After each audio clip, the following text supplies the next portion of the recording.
आने से उनके अंक बढ़ जाते हैं, उनकी कीमत बढ़ जाती है। मैंने धीरे से उससे पूछ लिया कि उनसे बोलना तुम्हारे घर में कुछ पागल लोग भी रहते हैं।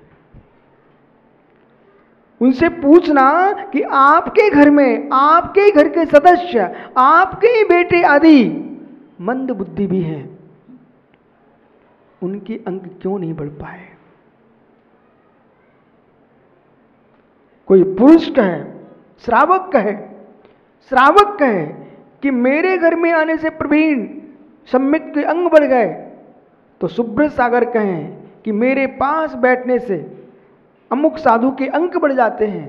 सुब्रत सागर से मेरा कहना है, हे मित्र, बहुत सारे लोग तुम्हारे पास आते हैं, सबके अंक क्यों नहीं बढ़ते हैं। किसी के पास बैठने से किसी के अंक बढ़ते होते तो ज्ञानी स्वयं की बुद्धि का क्या होता। अंक जो है, कीमत जो है, आपके पास बैठने से नहीं बढ़ती है। कीमत जो है हमारे गुणों की वृद्धि से होती है। वो अंक की वृद्धि छात्र के, प्राचार्य के पास बैठने से नहीं होती है। अंक की वृद्धि मित्र बुद्धि की वृद्धि से होती है। इसी प्रकार से किसी के मस्तिष्क में कीड़ा काटता हो कि प्रकाश झांझरी सोचता है कि मैं नहीं रहूं घर में तो मेरे परिवार के साथ भूखे मर जाए। हे मित्र, इस भ्रम को आज से निकाल लेना। तुम्हारे होने से किसी का पेट नहीं भर रहा है, उनका पुण्य तेज है तो तुम जैसे कमाने वाले मिल गए हैं, इसलिए उससे पेट भर रहा है। कितना बड़ा भ्रम है जीवों को। मैं नहीं होऊंगा तो लोग भूखे मर जाएंगे। यानी अपना होना उनकी क्षुधा के नाश का कारण मत समझो, उनके अंदर पुण्य का होना उनकी क्षुधा के नाश का कारण है। अहम बुद्धि का जब तक विसर्जन नहीं करोगे तब तक तत्व समझ में नहीं आएगा। मैं किसी से अच्छा बोल दूंगा तो उसकी कीमत बढ़ जाएगी। है मित्र, जिससे आप अच्छा बोल रहे हो उसकी कीमत बढ़े या ना बढ़े, पर आप मधुर बोल रहे हो, आपकी कीमत नियम से बढ़ रही है। जैसे मृदंग है, बांसुरी है, बीड़ा है, क्या कैलाश वैद्य इन सबको सुनकर के आप बजाना सीख गए क्या? जो बांसुरी बजा रहा है उसकी बांसुरी की आवाज को सुनकर के श्रोतागण उसको सुनकर के उसकी आवाज निकालना सीख पाए ना सीख पाए, और वो बांसुरी की आवाज किसी को ज्ञानियों सिखा पाए ना सिखा पाए। बांसुरी किसी को गाली नहीं दे रही है। बांसुरी और मृदंग, वीणा आदि जो मधुर वाद्य हैं वे अपने सुर में गुंजयमान हो रहे हैं, परंतु जो पुरुष उस बांसुरी के सुरों को नहीं भी जानता हो, बीड़ा के वाद्यपने को नहीं भी जानता हो, पर उसे इतना मालूम है कि बांसुरी की आवाज मीठी है, ऐसी है मित्र। आपके सुंदर शब्दों को सुनकर के किसी को समझ में आए ना आए, पर इतना समझ में अवश्य आता है कि अच्छा कहा जा रहा है, अच्छा बोला जा रहा है। अच्छा बोलने में तुम्हारा कुछ भी नहीं जाता। अच्छा बोलने में आपका कुछ भी नहीं जाता है। अच्छा कहने में आपका कुछ भी नहीं जाता है ज्ञानी। जिनवाणी क्या कह रही है? मेरे सपूत, गाय के 4 थनों का दूध एक योगी को भी पिलाया जाता है। गाय के 4 थनों का दूध इस श्रावक आहार जल शुद्ध है महाराज को कह करके उनकी अंजलि में दे करके मुनिराज को आहार में चला देते। किसका दूध? एक गाय का दूध। विषय समझना, एक गाय का दुग्ध वीतरागी दिगंबर मुनि की अंजलि में चला और उसी गाय का दूध है मित्र एक काले नाग ने पिया। दुग्ध एक है, उसी से ठंडा उसी से गर्म, याद है ना? दुग्ध एक है, दुग्ध एक है। एक ही गाय के दूध को योगी ने पान किया, एक ही गाय के दूध को काले नाग ने पान किया। पर ये मित्र क्या कर सकते हैं, उसकी प्रकृति तो देखो। नाग ने दूध पिया तो जहर उत्पन्न किया और योगी ने दुग्ध पान किया। हे मित्र, रत्नात्रय धर्म का पालन करके सिद्धि को प्राप्त किया, आगम ग्रंथों का आदोलन करके, तत्व का निर्णय करके कोटि कोटि जीवों को कल्याण का उपदेश दिया। दुग्ध एक था। भगवती मां जिनवाणी कह रही है गौ कि हे मेरे सपूत, मैं तो दूध निकालना मेरे आंचल का धर्म है। दूध निकालना मेरे आंचल का धर्म है। पर दूध पी करके क्या प्रमाण होना, ये मेरे आंचल का धर्म नहीं है, ये पीने वालों के भावों का धर्म है। भगवती मां जिनवाणी करिए, प्रथमा नियोग, कर्ण नियोग, चरण नियोग, द्रव्य नियोग, 4 नियोगों का व्याख्यान करना ये मेरे अंदर का धर्म है। लेकिन उस तत्व को सुन करके कौन साधु रूप में लेता है, कौन सांप रूप में लेता है, ये मेरा काम नहीं है। समझ में आ रहा है क्या? ये मेरा काम नहीं है। हे मां, रोना नहीं, मेरी बात सुन लेना। और युवाओं, एक मां ने 5 बेटों को जन्म दिया। उन 5 बेटों में ऐसे बेटे हैं जो मां को हाथों पर लिए हैं। उनमें ऐसे भी बेटे हैं जो मां को 24 घंटे तंग कर रहे हैं। ऐसे बेटे हैं, कोई साधु बन रहा है, ऐसे बेटे हैं 24 घंटे मां की छाती पर घूम रहे हैं। हे जननी, जब तूने इनको प्रसूत किया था तब आपने विचार किया था क्या कि मेरा बेटा ही मेरे हृदय को चीर के फाड़ देगा? ऊंची बात बोल करके ऊंचे सुर में मां से बात करना मां के हृदय को चीरने के तुल्य है। सच्चा शिष्य और सच्चा पुत्र अपने गुरु और माता पिता के सामने आंख उठा के बात नहीं करता। पुनः कहूं, सच्चा सपूत, सच्चा पुत्र, सच्चा शिष्य अपने माता पिता गुरु के सामने आंख उठा के बात नहीं करता।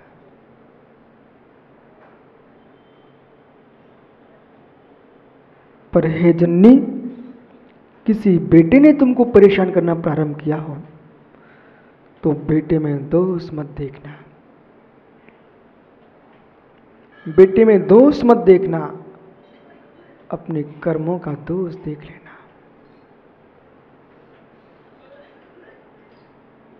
क्या हो गया आज सब लोग को?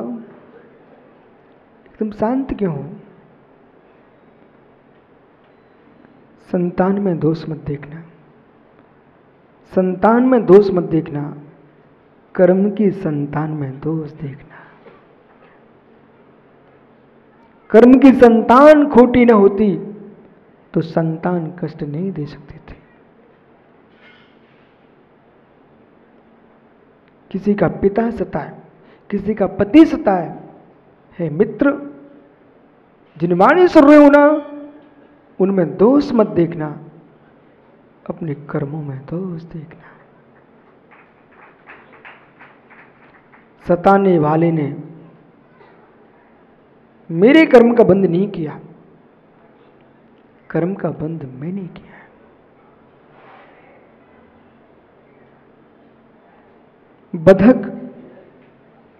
बधक है, बंदिनी बंदिनी है। इसलिए एक एक सूत्र पर ध्यान रखते हुए उन कर्मों को क्षय कैसे करें। हाय हाय करोगे तब भी समय जाएगा, हाय हाय करोगे तब भी समय जाएगा, और मित्र हे भगवान कहोगे तब भी समय जाएगा। बाप रे चिल्लाओगे तब भी समय जाएगा, पीड़ा तब भी सहन करना पड़ेगी। ओह भगवान क्या कर्म का विपाक है, ऐसा कहोगे तब भी समय जाएगा। कुछ लोग बेचारे परेशान होते ना, तो हे माँ हे पिता ऐसा चिल्लाते हैं, पर सम्यक दृष्टि जीव माता पिता नहीं चिल्लाता है। वो क्या कहता है, हे परमात्मा, न आपका दोष है न मुझे कष्ट देने वाले का दोष है, ये दोष कर्मों का भी नहीं है। संभल के सुनना, ये जिनागम है। अब बेटा संभल के सुनना। बहुत सारे लोगों ने कर्मों को दोष दे दे करके तुमको तत्व से बाहर कर दिया। अब कितने गहरे में बोल रहा है, ये दोष मेरे पिता का नहीं, ये दोष मेरे पति का नहीं, ये दोष मेरे भाई का नहीं, भतीजे का नहीं, शत्रु का नहीं, ये दोष मेरे कर्मों का है। बोले कर्मों का भी नहीं। महाराज इतनी बात तो आपको कह देना चाहिए, कर्मों का दोष है, लेकिन आज तो आपने उस शब्द को भी हटा दिया। कर्मों का भी दोष नहीं है, कर्मों का कोई दोष नहीं है। ब्रह्मांड में सबसे ईमानदार कोई वस्तु है, उसका नाम कर्म है।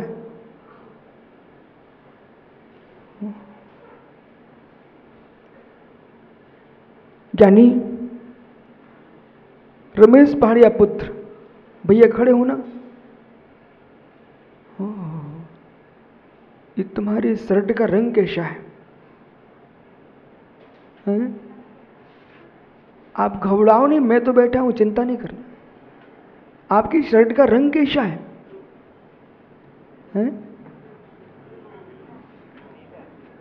अच्छा, हिंदी नहीं जानते आप? कैसा है? नीला है। मित्र सुमित भैया का नाम क्या है? प्रकाश। विकास भाई घबराना नहीं, विषय समझना है। हो सकता है तेरे खड़े होने से तेरे राजू काका को समझ में आ जाए कि ये जो आपकी शर्ट का रंग नीला है, वास्तव में शर्ट का रंग नीला है।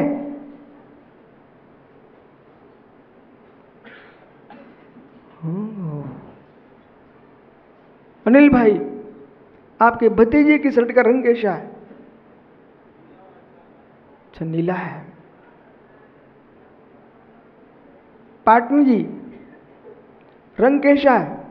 शर्ट का रंग कैसा, वस्त्र का रंग कैसा है?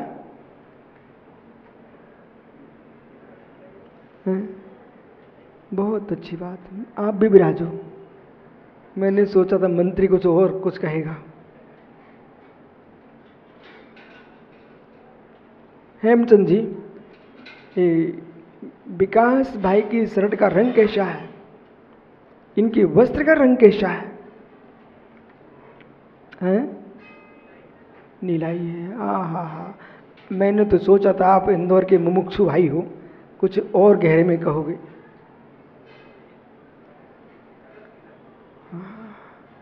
बिराजो।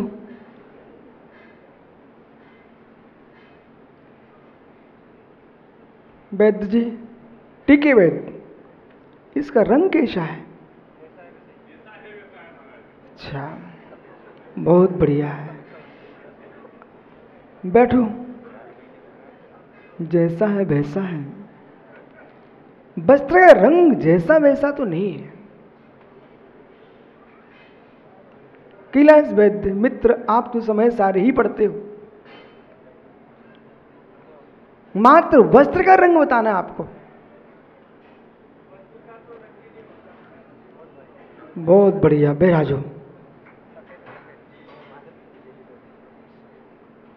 ठीक कहा है, बिल्कुल ठीक कहा है। कपास खेत में जैसा आया था वैसा था। वस्त्र नीला नहीं है इनका, वस्त्र पीला नहीं है इसका, बस श्वेत भी नहीं है। ये रंग तुमने डाला है, पर इतना गहरा रंग डाल चुके हो, फट जाए पर रंग नहीं उतर रहा है। और दुनिया क्या हो रही है? विकास की शर्ट का रंग नीला है, विकास की शर्ट का रंग नीला है। बस संसार की यही विडंबना है कि मैं मनुष्य हूं, मैं मनुष्य हूं, जबकि मनुष्य हूं ही नहीं हूं। मैं त्रियंश हूं, त्रियंश में त्रियंश हूं ही नहीं हूं। नारकी हूं, नारकी हूं ही नहीं हूं। देव हूं, देव देव हूं ही नहीं हूं। जैसे वस्त्र में रंग मिलाया गाढ़ा, ऐसे ज्ञानी तुमने आयु बंधन गाढ़े मिला के रखे हैं, इसलिए तुम वैसे दिख रहे हो। आत्मा तो जैसी है वैसी है, उसकी कोई गति नहीं है, कोई बंद होता ही नहीं है।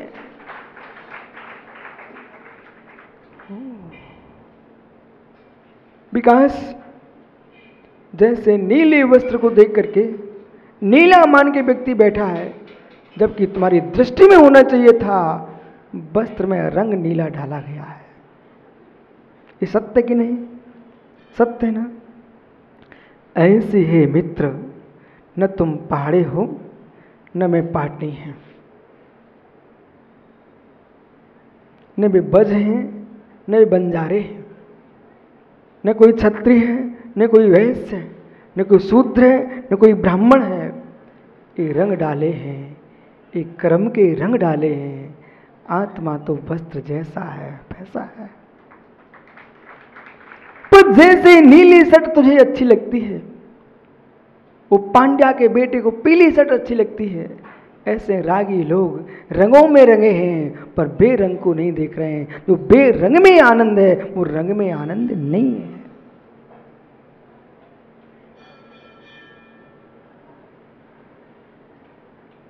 तो कष्ट किसने दिया? कर्मों ने कष्ट दिया। बैठ जा भैया, घबरा तो नहीं रहा? कर्मों ने कष्ट दिया। अभी तक आपने ये सुन के रखा है कि कर्म सता रहे हैं, पर आज और ऊपर चल के सोचो, कर्म बेचारे ईमानदार हैं। जैसे वस्त्र नीला नहीं है, रंग के कारण नीला है, ऐसे कर्म पीड़ा नहीं देते हैं। कर्म पीड़ा नहीं देते हैं। तुम कर्म ना करो तो कर्म ना आए।